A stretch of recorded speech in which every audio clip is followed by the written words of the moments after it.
ഹരേ കൃഷ്ണ മാതാജി. ഹരേ കൃഷ്ണ. ഹരേ കൃഷ്ണ. ആരും എത്തിയിട്ടില്ലല്ലോ ക്ലാസ്. ഹരേ കൃഷ്ണ മാതാജി. ചക്ഷുരുന്മീലിതം യേന തസ്മൈ ശ്രീ ഗുരവേ നമഃ.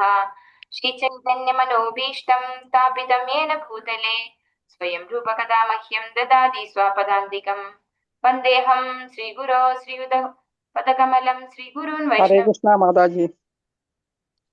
ശ്രീഗുരു വൈഷ്ണവാംശ ശ്രീരൂപം സാഗ്രജാതം സഹഗണ രഘുനാഥാന്വിതം തം സജീവം സാദ്വൈതം സാവധൂതം പരിജന സഹിതം കൃഷ്ണ ചൈതന്യ ദേവം ശ്രീരാധാകൃഷ്ണ പാദാൻ സഹഗണ ലളിതാ ശ്രീ വിശാഖാന്വിതാംശ.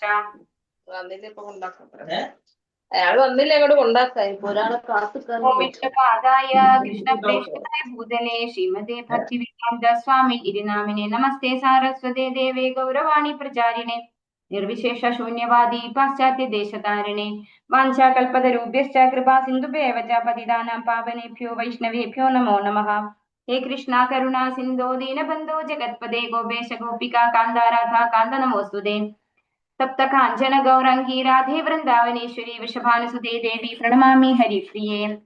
ജയ ശ്രീ കൃഷ്ണ ചൈതന്യ പ്രഭു നിത്യാനന്ദ ശ്രീ അദ്വൈത ഗദാധര ശ്രീവാസാദി ഗൗര ഭക്തവൃന്ദ. ഹരേ കൃഷ്ണ കൃഷ്ണ കൃഷ്ണ ഹരേ ഹരേ ഹരേ രാമ രാമ രാമ ഹരേ ഹരേ.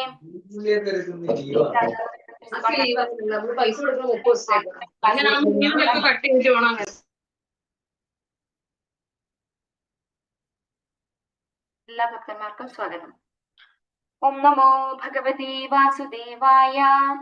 ഓം നമോ ഭഗവതേ വാസുദേവായ. ഓം നമോ ഭഗവതേ വാസുദേവായ.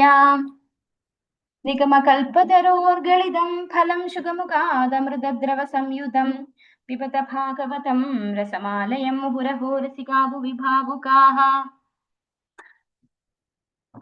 നാരായണം നമസ്കൃത്യ നരം ചൈവ നരോത്തമം ദേവീം സരസ്വതീം വ്യാസം തതോ ജയമുദിരയേത്. നഷ്ടപ്രായേഷു അഭദ്രേഷു നിത്യം ഭാഗവത സേവയാ ഭഗവതി ഉത്തമ ശ്ലോകേ ഭക്തിർഭവതി നൈഷ്ഠികീം. കൃഷ്ണായ വാസുദേവായ ദേവകീ നന്ദനായ ച നന്ദഗോപകുമാരായ ഗോവിന്ദായ നമോ നമഃ. ഹരേ കൃഷ്ണ. മദേകബന്ധോ മത്സംഗിൻ മദ്ഗുരോ മന്മഹാദനാ മന്നിഷ്ഠ രഘുമദ്ഭാഗ്യ മതാനന്ദ നമസ്തേ. ഗ്രന്ഥ ശ്രീമദ് ഭാഗവതം കീച്ചൻ ശ്രീല പ്രഭുപാദ് കീച്ചൻ. ശ്രീമദ് ഭാഗവതം സ്കന്ധം 1 അധ്യായം 1 ഋഷിമാരുടെ അന്വേഷണം. ശ്ലോകം 17. ഓം നമോ ഭഗവതേ വാസുദേവായ. തസ്യ കർമാണ്യുദാരീ പരിഗീതാനി സൂരിഭിഃ ബ്രൂഹി നശ്രദ്ധാനാം ലീലയാ ദദതഃ കലാഃ. എല്ലാവർക്കും ഒരു പ്രാവശ്യം ചൊല്ലാം. ഓം നമോ ഭഗവതേ വാസുദേവായ. ഓം നമോ ഭഗവതേ വാസുദേവായ. തസ്യ കർമാണ്യുദാരീ പരിഗീതാനി സൂരിഭിഃ കർമാണിദാരാണി പരിഗീതാനി സൂരിഭിഃ ബ്രൂഹി നശ്രദ്ധാനാം ലീലയാ ദദതഃ കലാഃ.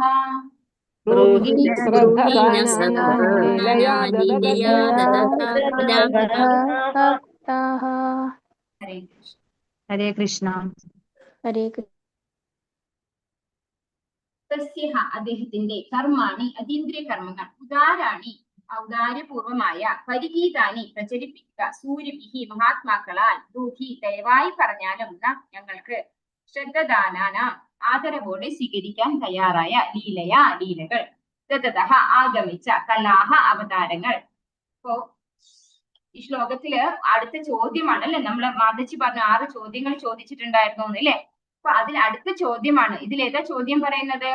ഭഗവാന്റെ വീരസാഹസിക കൃത്യങ്ങൾ അല്ലെ. ഭഗവാൻ ഓരോരോ അവതാരങ്ങൾ എടുത്ത് ചെയ്തിരിക്കുന്ന വീരസാഹസിക കൃത്യങ്ങളെ കുറിച്ച് പറഞ്ഞു തന്നാലും വർണ്ണിച്ചു തന്നാലും എന്നിവിടെ റിക്വസ്റ്റ് ചെയ്യാണ് ശൗനകാദി മഹർഷിമാരുടെ നേതൃത്വത്തിലുള്ള ഋഷിമാര് സൂത ഗോസ്വാമിയോട്. ഭക്തി വേദാന്ത സംശയ പ്രഭുപാദി അദ്ദേഹത്തിന്റെ പ്രൗഢിയേറിയതും ഔദാര്യപൂർവവുമായ അതീന്ദ്രിയ കർമ്മങ്ങളെ കുറിച്ച് നാരദരെ പോലെയുള്ള ശ്രേഷ്ഠ ജ്ഞാനികളായ ഋഷിവര്യന്മാർ ആലപിക്കുന്നു. നിരവധി വിഭിന്ന അവതാരങ്ങളിൽ ഭഗവാൻ നിർവഹിച്ച വീരസാഹസ കൃത്യങ്ങളെ ശ്രവിക്കാൻ വ്യഗ്രമായിരിക്കുന്ന ഞങ്ങൾക്ക് ദയവായി അവയൊക്കെ വർണ്ണിച്ചു തന്നാലും. ഇപ്പോ ഭഗവാന്റെ വീരസാഹസിക കൃത്യങ്ങളെ കുറിച്ച് ശ്രമിക്കാൻ ആഗ്രഹിക്കുകയാണ് ശൗനകാദി മഹർഷിമാര്. അവര് സുധഗോസ്വാമിയോട് പറയാണ്, അദ്ദേഹം അതൊക്കെ പറഞ്ഞു കൊടുക്കാൻ കഴിവുള്ള ആധ്യാത്മിക ആചാര്യനാണ് അല്ലെ. അങ്ങനെയുള്ള ആചാര്യനിൽ നിന്ന് ഭഗവാനെ കുറിച്ച് കേൾക്കുന്നത് എന്താണ്, എല്ലാവർക്കും മുക്തിപ്രദാനമാണ് അല്ലെ. വളരെ ഭക്തിയിൽ ഉയരാൻ ഏറ്റവും സഹായിക്കുന്ന, നമ്മളെ മുക്താത്മാക്കളാക്കി മാറ്റാൻ ഏറ്റവും സഹായിക്കുന്നതാണ് ഭഗവാന്റെ കഥകൾ കേൾക്കുന്നത്. അപ്പോൾ ഇവിടെ പറയുന്നു, ഭഗവാന്റെ അദ്ദേഹത്തിന്റെ പ്രൗഢിയേറിയതും ഔദാര്യപൂർവമായ അതീന്ദ്രിയ കർമ്മങ്ങളെ കുറിച്ച് നാരദരെ പോലുള്ള ശ്രേഷ്ഠ നാനികളായ ഋഷിവര്യന്മാർ ആലപിക്കുന്നു. അപ്പോൾ നാരദരെ പോലെയുള്ളവർ സദാ എന്താ ചെയ്യുന്നത്, ഭഗവാന്റെ നാമം ജപിച്ചുകൊണ്ട് നടക്കാണ് അല്ലെ, മുക്താത്മാവായിട്ടുള്ള നാരദര്. നിരവധി വിഭിന്ന അവതാരങ്ങളിൽ ഭഗവാൻ നിർവഹിച്ച വീരസാഹസ കൃത്യങ്ങളെ ശ്രവിക്കാൻ വ്യഗ്രരായിരിക്കുന്ന ഞങ്ങൾക്ക് ദയവായി അവയൊക്കെ വർണ്ണിച്ചു തന്നാലും.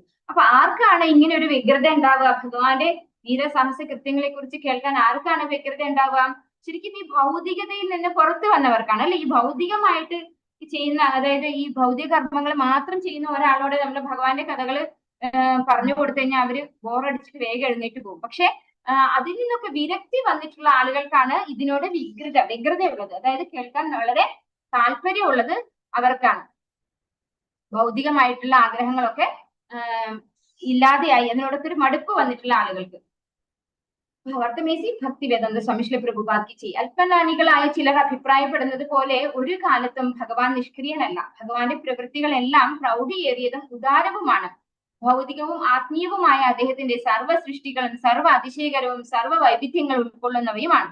മുക്താത്മാക്കളായ ശില നാരദൻ, വ്യാസൻ, വാൽമീകി, ദേവലൻ, അസിതൻ, മാധവൻ, ശ്രീ ചൈതന്യൻ, രാമാനുജൻ, വിഷ്ണുസ്വാമി, നിംബാർക്കൻ, ശ്രീധരൻ, വിശ്വനാഥൻ, ബലദേവൻ, ഭക്തി വിനോദ, ഭക്തി സിദ്ധാന്ത സരസ്വതി തുടങ്ങിയവരും വിദ്വാൻമാരും ആത്മസാക്ഷാത്കാരം സിദ്ധിച്ചവരുമായ മറ്റനേകം പേരും അവയൊക്കെ നന്നായി വർണ്ണിച്ചിട്ടുണ്ട്. അപ്പൊ ഇവിടെ എന്താ പറയുന്നത്, ഭഗവാന്റെ കഥകൾ, ലീലകൾ, അതുപോലെ ഭഗവാന്റെ വീരസാഹസിക കൃത്യങ്ങൾ ഇതൊക്കെ വർണ്ണിച്ചിട്ടുണ്ട് ഇവരൊക്കെ. അതായത് നമ്മൾ ഈ ഗുരുശിഷ്യ പരമ്പരയിലൂടെ വന്നിട്ടുള്ള ആചാര്യന്മാരുടെ ഒക്കെ പേരെടുത്ത് പറയാണ് ഇവിടെ. ഇത് ഓരോരുത്തരും ഭഗവാനെ കുറിച്ചും ഭഗവാന്റെ കഥകളെ കുറിച്ചും വളരെയധികം മനോഹരമായിട്ട് വർണ്ണിച്ചിട്ടുണ്ട്. ഭഗവത്ഗീതയിൽ നമ്മൾ ഈ കാര്യം പഠിച്ചിട്ടുണ്ട്. എന്താ പഠിച്ചിട്ടുള്ളത്?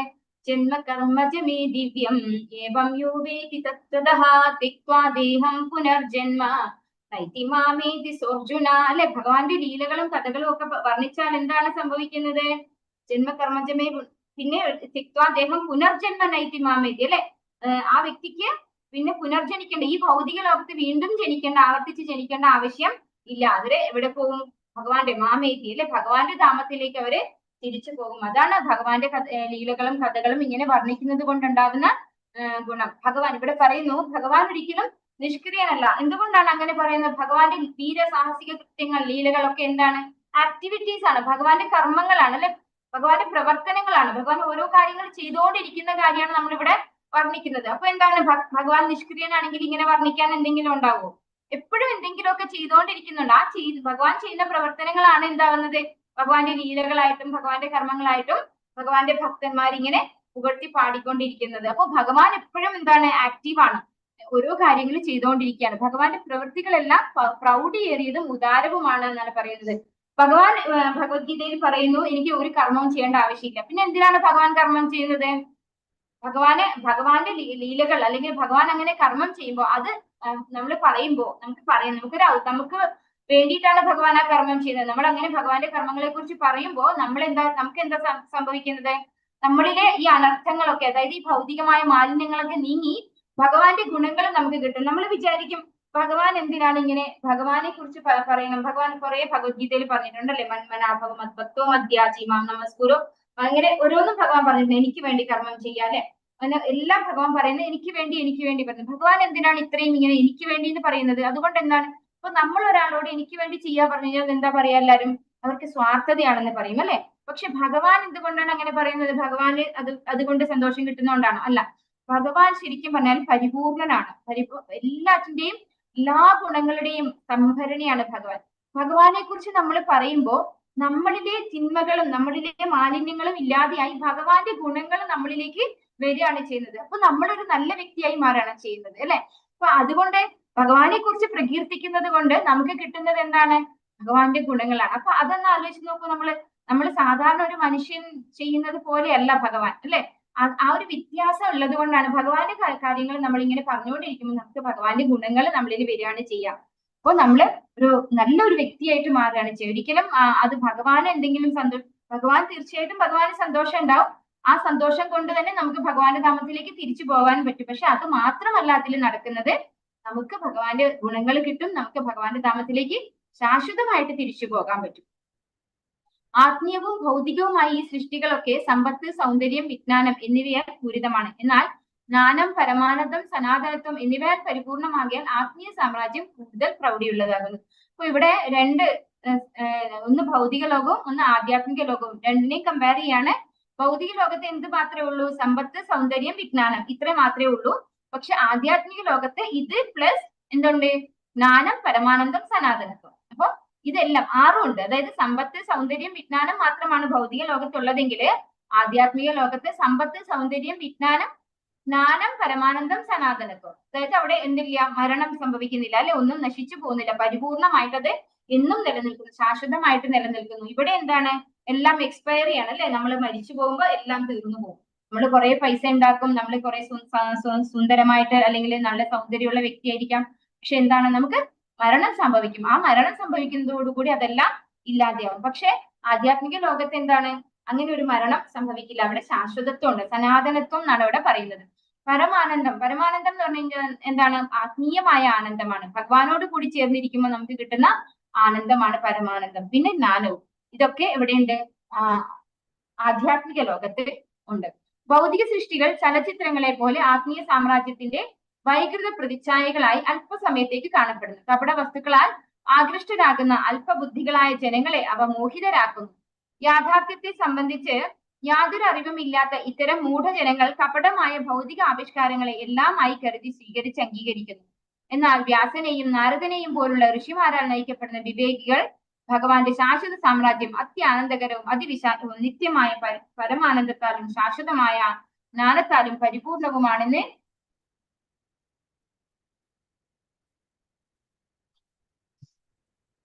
അറിയുന്നു.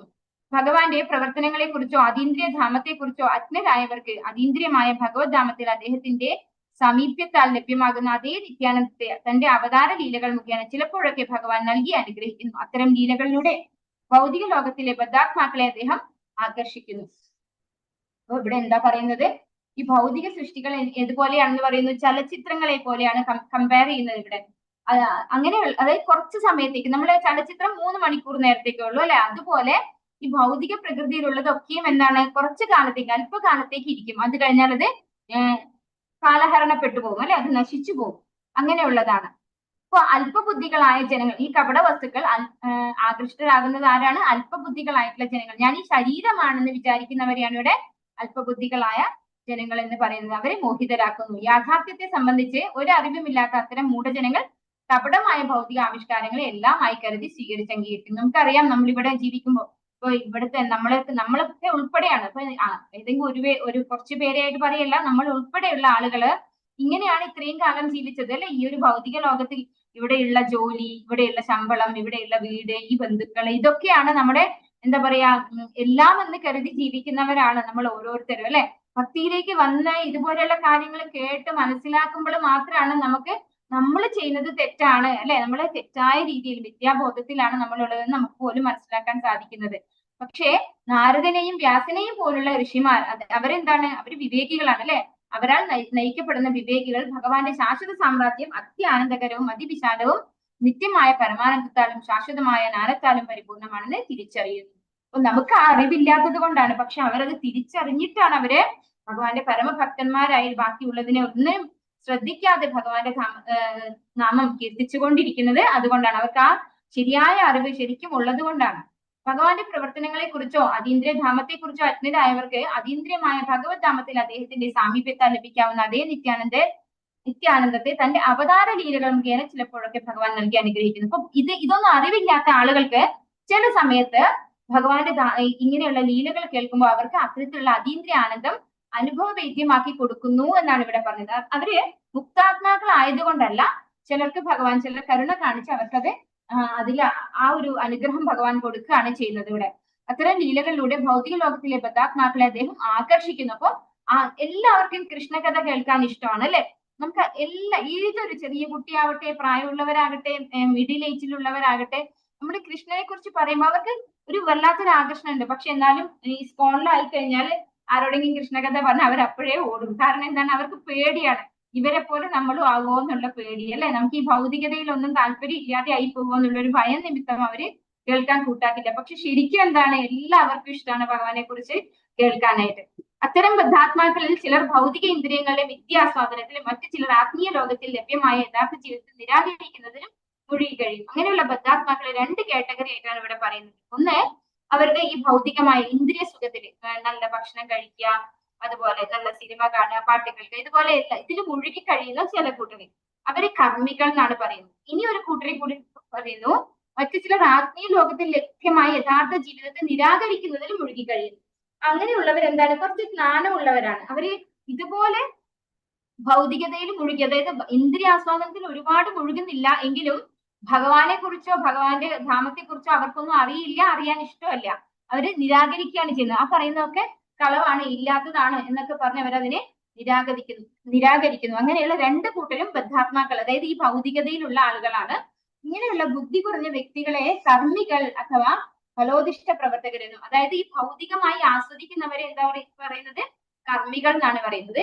പിന്നെ ജ്ഞാനികൾ, അവരെന്താണ്, ഭഗവാനെ നിരാകരിക്കുന്നു. അതായത് എത്രമാത്രം ഈ കർമ്മികളുടെ അത്രയും ആസ്വാദനം അവർക്ക് ഉണ്ടാകുന്നില്ല എങ്കിലും അവർ ഭഗവാനെ അംഗീകരിക്കുന്നില്ല. അങ്ങനെ ഒരു ഭഗവാന്റെ ധാമമുണ്ട് അല്ലെങ്കിൽ ഭഗവാൻ ഉണ്ട് എന്നൊന്നും അവർ അംഗീകരിക്കുന്നില്ല. അങ്ങനെയുള്ളവരെ ജ്ഞാനികൾ അഥവാ വികല മാനസിക അനുമാനകർ എന്നും വിശേഷിപ്പിക്കുന്നു.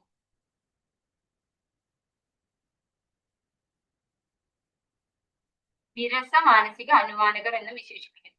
എന്നാൽ ക്രമാതീതമായ ഭൗതിക പ്രവർത്തനങ്ങളിലോ ഊഹാപോഹങ്ങളിലോ ഏർപ്പെടാത്ത അതീന്ദ്രിയരായ സാത്വത അല്ലെങ്കിൽ ഭക്തർ എന്നറിയപ്പെടുന്നവർ മേൽപ്പറഞ്ഞ രണ്ട് വിഭാഗം മനുഷ്യർക്ക് മുകളിൽ വർത്തിക്കുന്നവരാണ്. അപ്പോ ഭക്തന്മാരെന്നതാണ് അടുത്തത് പറയുന്നത്. അവര് സാത്വത, അതായത് സത്വഗുണത്തിലുള്ളവരാണ് അവരല്ലേ. ഭക്തന്മാരായിട്ടുള്ളവർ ഈ രണ്ട് ഗുണത്തിലുള്ളവരുടെയും, അതായത് കർമ്മികളുടെയും ജ്ഞാനികളുടെയും ഉപരിയാണ് അവരുടെ സ്ഥാനം എന്ന് പറയുന്നത്. ഒരു ഭക്തൻ നിയതമായ ഭഗവത് സേവനത്തിൽ ഏർപ്പെടുന്നത് കാരണം അവന് കർമ്മികൾക്കും ജ്ഞാനികൾക്കും ലഭിക്കാത്ത അത്യുന്നതമായ ആത്മീയ ലാഭം കൈവരുന്നു. ഒരു ഭക്തൻ നിയതമായ ഭഗവത് സേവനത്തിൽ, അതായത് ഭക്തൻ എന്താണ് ചെയ്യുന്നത്, ഭക്തന്റെ കർമ്മം എന്ന് പറയുന്നത് സദാ ഭഗവാന്റെ സേവനത്തിലാണ് മുഴുകുന്നത് അല്ലെ.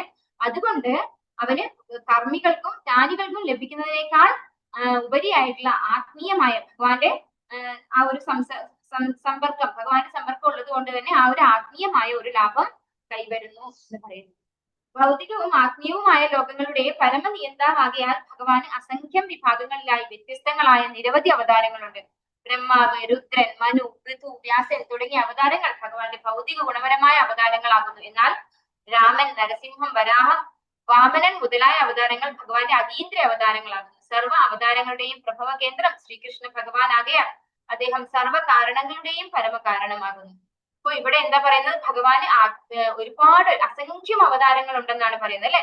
ഇവിടെ ബ്രഹ്മാവ്, രുദ്രൻ, മനു, പൃഥു, വ്യാസൻ തുടങ്ങിയവ ഭഗവാന്റെ ഭൗതിക ഗുണപരമായ അവതാരങ്ങളാകുന്നു എന്ന് പറയുന്നത്. അതായത് ബ്രഹ്മാവ്, രുദ്രൻ ഇവരൊക്കെ ആരാണ്, ഭഗവാന്റെ ഗുണാവതാരങ്ങളാണ്.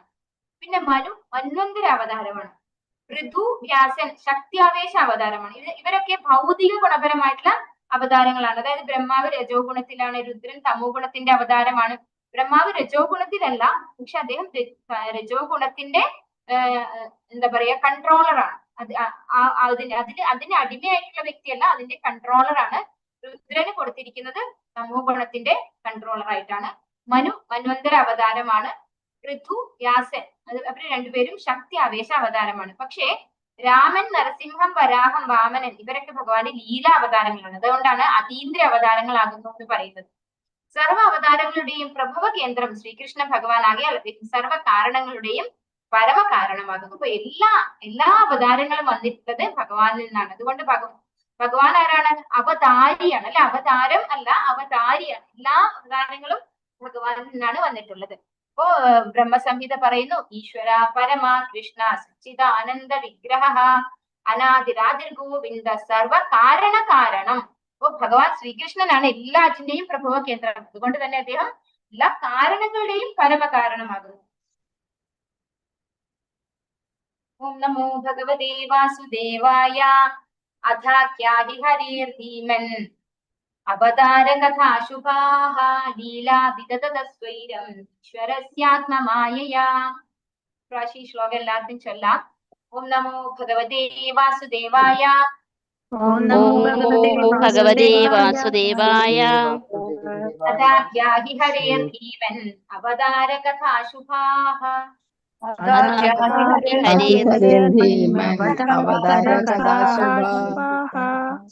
ലീലാ വിദതസ്വൈരം ഈശ്വരസ്യാത്മമായയാ.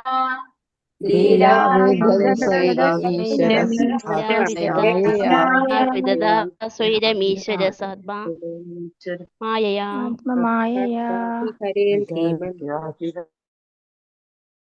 അഥ ആകയാൽ ആഖ്യാഹി വിശദീകരിച്ചു വിശദീകരിച്ചു തരിക. ഹരേഹേ ഭഗവാന്റെ ധീമൻ അല്ലയോ വിവേകശാലി. അവതാരങ്ങൾ കഥാഹ കഥകൾ ശുഭാഹ മംഗളകരമായ ലീലകൾ വീരകൃത്യങ്ങൾ വിദതഃ നിർവഹിച്ചു സ്വൈരം വിഹാരങ്ങൾ ഈശ്വരസ്യ പരമനിയന്താവിന്റെ ആത്മാ സ്വന്തം മായയാ ശക്തികൾ. വിവർത്തനം ഭാവാർത്ഥം സംശയ പ്രഭുവാൻ. അല്ലയോ വിവേകിയായ സുതഗോസ്വാമി, പരമപുരുഷനായ ഭഗവാന്റെ ബഹുവിധങ്ങളായ അവതാരങ്ങളുടെ അതീന്ദ്രിയ ലീലകളെ കുറിച്ച് ദയവായി ഞങ്ങൾക്ക് വർണ്ണിച്ചു തന്നാലും. പരമനിയന്താവായ ഭഗവാന്റെ അവണ്ണമുള്ള മംഗളകരമായ സാഹസ കൃത്യങ്ങളും ലീലകളും അദ്ദേഹത്തിന്റെ അന്തരംഗ ശക്തികളാലാണ് നിർവഹിക്കപ്പെടുന്നത്. അപ്പോ ഇവിടെ വീണ്ടും പറയാണ്, ഭഗവാന്റെ അവതാരങ്ങളുടെ അതീന്ദ്രിയ ലീലകളെ കുറിച്ച് ഞങ്ങൾക്ക് വിവരിച്ചു തരണമെന്ന് ശൗനകാദി മഹർഷിമാർ സുതഗോസ്വാമിയോട് റിക്വസ്റ്റ് ചെയ്യാണ്. പരമപുരുഷനായിട്ടുള്ള ഭഗവാന്റെ ബഹുവിധ അവതാരങ്ങളുടെ അതീന്ദ്രിയ ലീലകളെ കുറിച്ച് വിശദീകരിച്ചു തരാനാണ് റിക്വസ്റ്റ് ചെയ്യുന്നത് ശൗനകാദി മഹർഷിമാര്. അവണ്ണമുള്ള മംഗളകരമായ വീരസാഹസ കൃത്യങ്ങളും ലീലകളും അദ്ദേഹത്തിന്റെ അന്തരംഗ ശക്തികളാലാണ് നിർവഹിക്കപ്പെടുന്നത്. അപ്പോ ഭഗവാന്റെ വീരസാഹസിക കൃത്യങ്ങളും ലീലകളും ഒക്കെ അന്തരംഗ ശക്തിയാണ്. ഭഗവാന്റെ അന്തരംഗ ശക്തി നമ്മൾ പറഞ്ഞു ഭഗവാന്റെ 3 തരം ശക്തികളെ കുറിച്ച് അല്ലെ. ബഹിരംഗ ശക്തി, അന്തരംഗ ശക്തി, തടസ്ഥ ശക്തി. നമ്മൾ ജീവാത്മാക്കള് തടസ്ഥ ശക്തിയാണ്. പിന്നെ ഭൗതിക പ്രകൃതി എന്ന് പറയുന്നത് ഭഗവാന്റെ ബഹിരംഗ ശക്തിയാണ്. ഭഗവാന്റെ ആധ്യാത്മിക ലോകം അതുപോലെ രാധാറാണിയൊക്കെ ഭഗവാന്റെ അന്തരംഗ ശക്തിയാണ്. അപ്പോ ഭഗവാന്റെ അതീന്ദ്രിയമായ കർമ്മങ്ങളും ലീലകളും ഒക്കെ അന്തരംഗ ശക്തികളാലാണ് നിർവഹിക്കപ്പെടുന്നത് എന്ന് പറയുന്നു.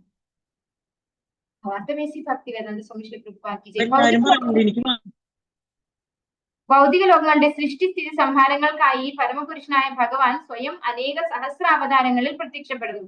ആ അതീന്ദ്രിയ രൂപങ്ങളിൽ പ്രദർശിപ്പിക്കുന്ന സവിശേഷ വീരസാഹസിക കൃത്യങ്ങളെല്ലാം സർവമംഗളകരങ്ങളാണ്. അപ്രകാരമുള്ള അതീന്ദ്രിയ കർമ്മങ്ങൾ അവതരിപ്പിക്കുമ്പോൾ സന്നിഹിതരായവർക്കും ആ അതീന്ദ്രിയ കർമ്മകഥനങ്ങൾ ശ്രവിക്കുന്നവർക്കും നന്മയുണ്ടാകുന്നു. ഇപ്പോ ഭഗവാന്റെ സൃഷ്ടിസ്ഥിതി സംഹാരങ്ങൾക്കായിട്ട് കേൾക്കുന്നില്ലേ? കേക്കാം. മുകളിലത്തെ സ്ലൈഡ് ഒന്ന് കുറച്ച് മുകളിലേക്ക് ആക്കി കാണിക്കോ. മുകളിലത്തെ അന്തരംഗ ശക്തിയുടെ മുകളില് ഇതോ അന്തരംഗ ശക്തി. ഇതിന്റെ തന്നെ വിവർത്തനത്തിലെ അന്തരംഗ ശക്തിയുടെ കാര്യം പറഞ്ഞില്ലേ, അത് ഇതാണോ? അതെ അതെ അതെ. മതി.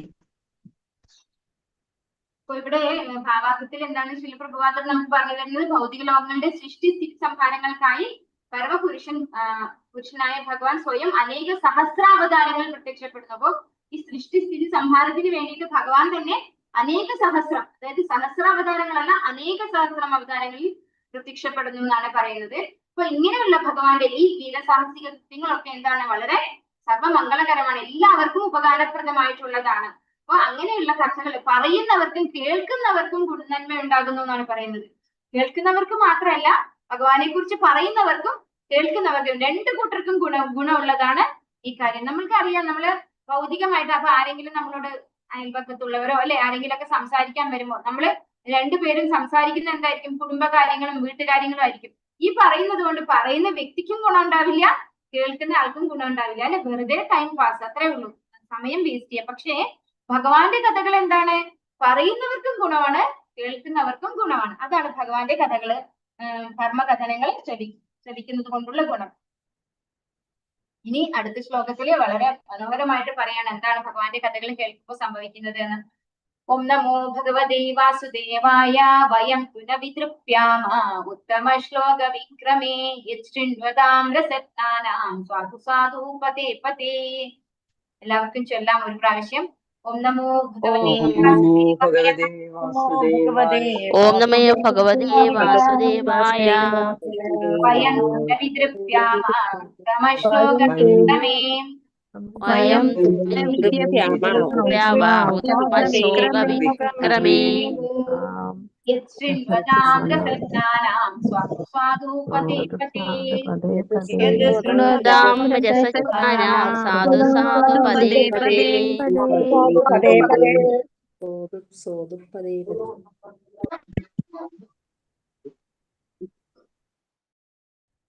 വയം ഞങ്ങൾ, തു എന്നാൽ ന ഇല്ല, വിതൃപ്യാമഹ വിശ്രമിക്കും, ഉത്തമ ശ്ലോക അതീന്ദ്രിയ പ്രാർത്ഥനകളാൽ പ്രകീർത്തിക്കപ്പെടുന്ന പരമദിവ്യോത്തമ പുരുഷൻ, വിക്രമേ വീരസാഹസകൃത്യങ്ങൾ, യത് യാതൊക്കെ, ശൃണ്വതം നിരന്തര ശ്രവണത്തിലൂടെ, രസം നാനാ നിപുണരായവർ, സ്വാദ് രുചി ആസ്വദിക്കുന്നു, സ്വാദിഷ്ടം പതേ പതേ ഓരോ പദത്തിലും. വർത്തനം ഭാവാർത്ഥമേസി ഭക്തി വേദാന്ത സ്വാമി പ്രഭുപാദ് കി ജയ്. സ്തോത്രങ്ങളാലും പ്രാർത്ഥനകളാലും പ്രകീർത്തിക്കപ്പെടുന്ന പരമദിവ്യോത്തമ പുരുഷന്റെ അതീന്ദ്രിയ ലീലകൾ ശ്രവിച്ച് ഞങ്ങൾക്ക് ഒരിക്കലും മടുപ്പുണ്ടാകുന്നില്ല. ഭഗവാനുമായി അതീന്ദ്രിയ ബന്ധങ്ങളുടെ രസം വളർത്തിയെടുത്തവർ അദ്ദേഹത്തിന്റെ അതീന്ദ്രിയ ലീലാശ്രവണം അനുനിമിഷവും ആസ്വദിക്കുന്നു. അപ്പൊ ഭഗവാന്റെ കഥകൾ കേൾക്കുമ്പോ എന്താ സംഭവിക്കുന്നത്? അത് കേട്ടുകൊണ്ടിരിക്കുമ്പോൾ ഇനിയും കേൾക്കാനുള്ള ഒരു ആസക്തി, അല്ലെ? നമുക്ക് ഇനിയും കേൾക്കണം എന്നുള്ളൊരു ആഗ്രഹമാണ് വരുന്നത്. ഭഗവത്ഗീതയിലും അർജുനൻ ഇത് ഭഗവാനോട് പറയുന്നുണ്ട്. ഭഗവാനെ കുറിച്ച് എനിക്ക് പറയുന്നത് കേൾക്കുന്തോറും എനിക്ക് ഭയങ്കരമായ ഒരു സന്തോഷം വരണം, ഇനിയും കേൾക്കാൻ ആഗ്രഹം ഉണ്ടാകുവാണ്, ഇനിയും പറഞ്ഞു തരൂ എന്ന് പറഞ്ഞിട്ട് ഭഗവാനോട് പറയുന്നുണ്ട് അർജുനൻ. ഭഗവാനെ കുറിച്ച് കേൾക്കുമ്പോൾ 10ാമത്തെ അധ്യായത്തിലാണെന്ന് തോന്നുന്നു, വിഭൂതി യോഗത്തിന്റെ സമയത്ത്. അപ്പൊ ഇനിയും കേൾക്കാൻ ആഗ്രഹം തോന്നാണ് ഭഗവാൻ. അതാണ് ഭഗവാന്റെ കഥകളുടെ ഒരു പ്രത്യേകതയാണ്. അത് കേൾക്കും തോറും നമുക്ക് എന്താണ് അതീന്ദ്രിയമായ ആനന്ദം നമ്മുടെ ഉള്ളില്, ആത്മാവിന് അത് കിട്ടുമ്പോൾ എന്താണ് നമുക്ക് നല്ല വിശന്നിരിക്കുന്ന ഒരാൾക്ക് ഭക്ഷണം കിട്ടുന്നത് പോലെയാണ്. അത്രയും ആനന്ദമാണ് നമുക്ക് ഉണ്ടാകുന്നത്. അപ്പൊ അതൊരിക്കലും കേൾക്കുന്നവർക്ക് മടുപ്പുണ്ടാക്കുന്നില്ല. ഭഗവാനുമായി അതീന്ദ്രിയ ബന്ധങ്ങളുടെ രസം വളർത്തിയെടുത്തവർ അദ്ദേഹത്തിന്റെ അതീന്ദ്രിയ ലീലാശ്രവണം അനുനിമിഷവും ആസ്വദിക്കുന്നു. ഈ ഭൗതികമായിട്ടുള്ള കാര്യങ്ങൾ എങ്ങനെയാണ്?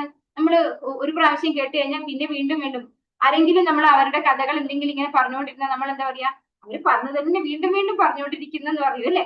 പക്ഷെ ഭഗവാന്റെ കഥകൾ എന്താണ്? നമ്മൾ ഇത് തന്നെയാണ് കേൾക്കുന്നത്. ഭാഗവതത്തിലും ഭഗവത്ഗീതയിലും പിന്നെ മഹാഭാരതത്തിലായാലും നമ്മൾ ഇതൊക്കെ ഭഗവാന്റെ കഥകൾ. നമ്മൾ രാമായണമൊക്കെ എല്ലാ വർഷവും വായിക്കുന്നതാണ്, അല്ലെ? ആരെങ്കിലും വിചാരിക്കുന്നുണ്ടോ കഴിഞ്ഞ വർഷം വായിച്ചതല്ലേ, ഓ കഥയൊക്കെ എനിക്ക് അറിയുന്നതല്ലേ, ഈ വർഷം വായിക്കേണ്ടെന്ന് ആർക്കെങ്കിലും തോന്നുന്നുണ്ടോ? അത് വായിക്കുമ്പോൾ നമുക്ക് ഭയങ്കര ഒരു സന്തോഷം കിട്ടുന്നുണ്ട്. അപ്പം അതുകൊണ്ടാണ് ഭഗവാന്റെ കഥകൾ കേൾക്കുമ്പോൾ അങ്ങനെ ഒരു അതീന്ദ്രിയമായ ആനന്ദമാണ് എല്ലാവർക്കും വരുന്നത്. അതാണ് ഇവിടെ സ്വാദു പതേ പതേ എന്നാണ് ഇവിടെ പറയുന്നത്, അല്ലെ? വർത്തമേസി ഭക്തി വേദാന്ത സ്വാമി പ്രഭുപാദ് കി ജയ്. ഐഹിക കഥകൾ, കൽപ്പിത കഥകൾ, ചരിത്രം എന്നിവയും ഭഗവാന്റെ അതീന്ദ്രിയ ലീലകളും തമ്മിൽ വലിയ അന്തരമുണ്ട്. സമസ്ത പ്രപഞ്ച ചരിത്രങ്ങളിലും ഭഗവത് അവതാര ലീലകളെ കുറിച്ചുള്ള പരാമർശങ്ങൾ ഉൾപ്പെടുന്നു. രാമായണം, മഹാഭാരതം, പുരാണങ്ങൾ എന്നിവയെല്ലാം ഭഗവത് അവതാര ലീലകളെ സംബന്ധിച്ച പൂർവ്വയുഗ ചരിത്രങ്ങളാകുന്നു. ആകയാൽ ആവർത്തിച്ചുള്ള പാരായണത്തിന് ശേഷവും അവ നവമായി അനുഭവപ്പെടുന്നു. ഉദാഹരണമായി ഭഗവത്ഗീത അഥവാ ശ്രീമദ് ഭാഗവതം ജീവിതത്തിലുടനീളം ആവർത്തിച്ച് പാരായണം ചെയ്യുന്ന ഒരാൾക്ക് എപ്പോഴും നവജ്ഞാന പ്രകാശം അവയിൽ ദർശിക്കുവാൻ സാധ്യമാകും. ആത്മാവ് ചലനാത്മകവും ഭൗതിക വസ്തു നിശ്ചലവുമാണെന്നതുപോലെ ഐഹിക വർത്തമാനങ്ങൾ ജടിലവും ആത്മീയ വൃത്താന്തങ്ങൾ ജീവസുറ്റവയുമാണ്. അതീന്ദ്രിയ ശ്രദ്ധാവിഷയങ്ങൾ മനസ്സിലാക്കുന്നതിൽ സവിശേഷ രുചി വളർത്തിയെടുത്തവർ ആ കഥാഖ്യാന ശ്രവണങ്ങളാൽ ഒരിക്കലും മുഷിയുന്നില്ല. ലൗകിക പ്രവൃത്തികൾ ശീഘ്രമായി മതിവരുന്നു, എന്നാൽ അതീന്ദ്രിയ അഥവാ ഭക്തിയുത കർമ്മങ്ങളിൽ യാതൊരാൾക്കും മടുപ്പുളവാകുന്നില്ല. ഉത്തമ ശ്ലോകം എന്നതുകൊണ്ട് അർത്ഥമാക്കുന്നത് ആത്മതയെ വിവക്ഷിക്കാത്ത സാഹിത്യത്തെയാണ്. ഇപ്പൊ ഇവിടെ എന്താ പറയുന്നത്? ഭഗവാന്റെ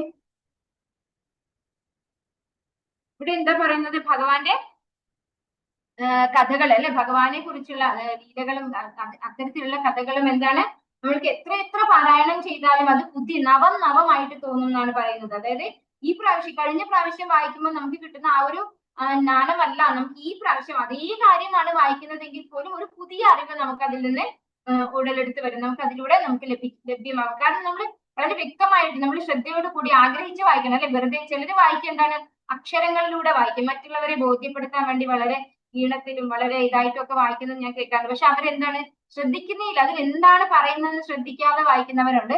അതല്ല ഇവിടെ പറയുന്നത്. ഭഗവാന്റെ കഥകളാണെന്ന് മനസ്സിലാക്കി അത് മനസ്സിലാക്കിക്കൊണ്ട് വായിക്കുന്ന ഒരാൾക്ക് നവമായിട്ടുള്ള ജ്ഞാനമായിട്ട് കിട്ടും ഓരോ പ്രാവശ്യം വായിക്കുമ്പോഴും അത് എന്നാണ് പറയുന്നത്. പക്ഷേ ഭൗതികമായിട്ടുള്ള കാര്യങ്ങൾ അങ്ങനെയല്ല. ഭഗവാന്റെ കാര്യങ്ങൾ കേൾക്കും തോറും ഒരിക്കലും മുഷിപ്പ് അല്ലെങ്കിൽ മടുപ്പ് ഉണ്ടാവുന്നില്ല. അത് അതിൽ ആഗ്രഹമുള്ളവർക്ക്. അല്ലാതെ ഭൗതികമായിട്ട് ഒരുപാട് ആഗ്രഹിച്ച് നിൽക്കുന്ന ഒരാൾക്ക് എന്താണ് ഒരു പ്രാവശ്യം കുറച്ച് സമയം കേൾക്കുമ്പോൾ തന്നെ അവർക്ക് മടുപ്പ് വരും. അതല്ല ഇവിടെ പറയുന്നത്. ആത്മീയമായിട്ട് ഉയരാൻ ആഗ്രഹിക്കുന്ന ഭഗവാന്റെ ഭക്തന്മാരായിട്ടുള്ള ആളുകൾക്ക് ഒരിക്കലും ഭഗവാന്റെ കഥകൾ മടുപ്പുളവാക്കുന്നില്ല എന്നാണ് പറയുന്നത്. ഉത്തമ ശ്ലോകം എന്നതുകൊണ്ട് അർത്ഥമാക്കുന്നത് അജ്ഞതയെ വിവക്ഷിക്കാത്ത സാഹിത്യത്തെയാണ്. ഭൗതിക സാഹിത്യം തമോ ഗുണത്തിൽ അഥവാ അജ്ഞതയിൽ അധിഷ്ഠിതമാണ്. അതേസമയം ആത്മീയ സാഹിത്യം തികച്ചും വ്യത്യസ്തമാണ്. അത് തമോ ഗുണത്തിന് ഉപരിയാണെന്ന് മാത്രമല്ല, അതിന്റെ ദീപ്തി അതീന്ദ്രിയ ശ്രദ്ധാവിഷയങ്ങളുടെ തുടർന്നുള്ള വായനയ്ക്കും സാക്ഷാത്കാരത്തിനും ഒപ്പം അതീവ ഭാസുരമാകുന്നു. മുക്താത്മാക്കൾ എന്നറിയപ്പെടുന്നവർ അഹം ബ്രഹ്മാസ്മി എന്ന വാക്കുകൾ ആവർത്തിച്ചത് കൊണ്ട് ഒരിക്കലും പൂർണ്ണ തൃപ്തരാകുന്നില്ല. അവണ്ണമുള്ള കൃത്രിമ സാക്ഷാത്കാരം ആവർത്തന വിരസമായി തീരുകയാണ്. യഥാർത്ഥ ആനന്ദം ആസ്വദിക്കുവാൻ അവർ ശ്രീമദ് ഭാഗവത ആഖ്യാന വർണ്ണനകളിലേക്ക് ശ്രദ്ധ തിരിക്കുന്നു. അത്രത്തോളം ഭാഗ്യവാന്മാരല്ലാത്തവർ പരോപകാരത്തിലും ലോകോപകാര പ്രവർത്തനങ്ങളിലും ഏർപ്പെടുന്നു. മായാവാദ ദർശനം ഭൗതികവും ഭഗവത്ഗീത ശ്രീമദ് ഭാഗവത ദർശനങ്ങൾ അതീന്ദ്രിയവുമാണെന്ന് ഇത് അർത്ഥമാക്കുന്നു. ഇവിടെ എന്താ പറയുന്നത്? ഉത്തമ ശ്ലോകം അല്ലെ? ഉത്തമ ശ്ലോകം എന്ന് പറഞ്ഞു കഴിഞ്ഞാൽ എന്താണ്? ഉത്തമ ശ്ലോകൻ എന്ന് പറയുന്നത് ഭഗവാനെയാണ്. ഉത്തമ ശ്ലോകം എന്ന് പറഞ്ഞു കഴിഞ്ഞാൽ എന്താണ്? പെർഫെക്റ്റ് ആയിട്ടുള്ളത് അല്ലെ? ഉത്തമമായിട്ടുള്ള ശ്ലോകം എന്നാണ്. അത് എന്താ അത് വിവക്ഷിക്കുന്നത്? അജ്ഞതയെ വിവക്ഷിക്കാത്ത സാഹിത്യത്തെയാണ് ഉത്തമ ശ്ലോകം എന്ന് പറയുന്നത്. ഈ ഭൗതിക ലോകത്തിലുള്ള സാഹിത്യമൊക്കെ എന്താണ്? അജ്ഞതയിൽ അല്ലെങ്കിൽ തമോ ഗുണത്തിലാണ് ഉള്ളത്.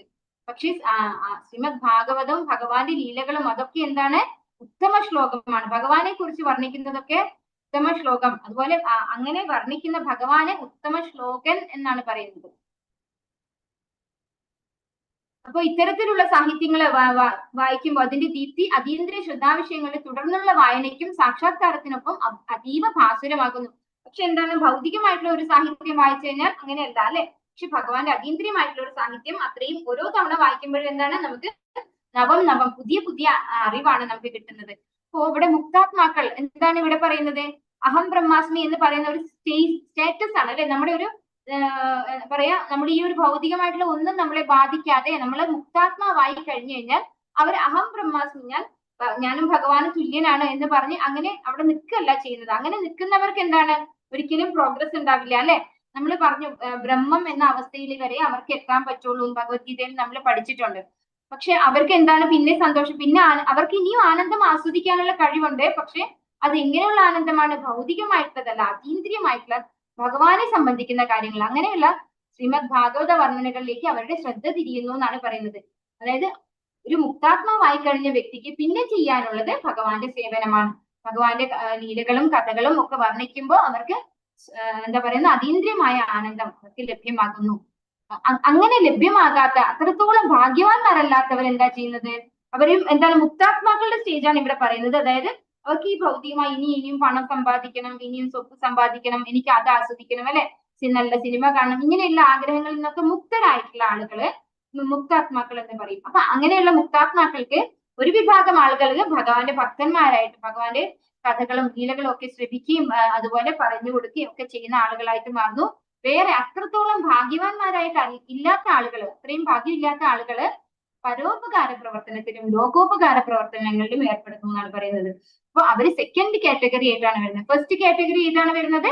ശ്രീമദ് ഭാഗവതവും ഭഗവത്ഗീത ഒക്കെ വായിക്കുകയും അതിലൂടെ അതീന്ദ്രിയമായ ആനന്ദം ലഭിക്കുകയും ചെയ്യുന്ന ആളാണ് ഹയർ കാറ്റഗറിയിൽ വരുന്നത്. മായാവാദ ദർശനം ഭൗതികവും ഭഗവത്ഗീത ശ്രീമദ് ഭാഗവത ദർശനങ്ങൾ അതീന്ദ്രിയവുമാണെന്ന് ഇത് അർത്ഥമാക്കുന്നു. അപ്പോ മായാവാദം, അതായത് ഭഗവാൻ ഇല്ല, ഭഗവാൻ ഒരു ബ്രഹ്മമാണ് അല്ലെങ്കിൽ ഒരു വെളിച്ചമാണ്, എനർജിയാണ് എന്നൊക്കെ പറയുന്നത്, ഭഗവാൻ ഒരു വ്യക്തിയല്ല എന്ന് പറയുന്നതാണ് ഈ മായാവാദം. അങ്ങനെയുള്ള ദർശനം അത് ഭൗതികമാണ്.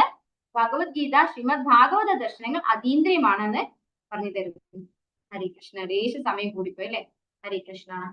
പാഞ്ചാകൽപതരുഭ്യശ്ച കൃപാസിന്ധുഭ്യശ്ച പതിതാനാം പാവനേഭ്യോ വൈഷ്ണവേഭ്യോ നമോ നമഃ. അനന്തകോടി വൈഷ്ണവവൃന്ദ की जय, श्री प्रभुपाद की जय, गुरु महाराज की जय, निताय गौर प्रेमानंदे। हरि हरि बोल। हरे कृष्ण। हरे कृष्ण नमस्ते माताजी।